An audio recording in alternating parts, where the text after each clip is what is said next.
যেহেতু এখন ভাদ্র মাস, শরৎকাল,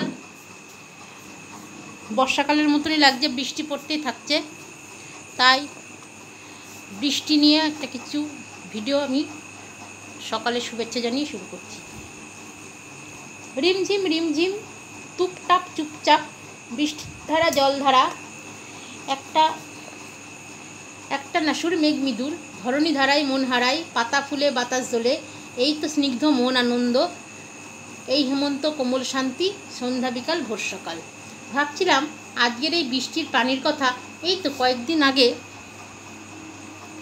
এই বৃষ্টির উৎপন্ন হওয়ার কথা শুনছিলাম বঙ্গোপসাগর থেকে, সেই হাজার হাজার মাইল দূরে সাগরের বুকে। তারপর তা ধীরে ধীরে সামনে অগ্রসর হয়ে বঙ্গোপসাগরে ঘনীভূত হয়ে ঝড় বৃষ্টির রূপ নেয়।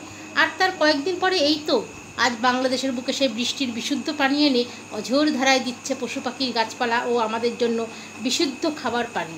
সেই সাগরের লোনা জলকে সূর্যের তাপে বিশুদ্ধ করে, যাতে আমরা শান্তিতে এই পানি পান করি, তৃষ্ণা মিটিয়ে জীবনটা বাঁচিয়ে রাখতে পারি সুস্থ সবল পবিত্রতার দেহে।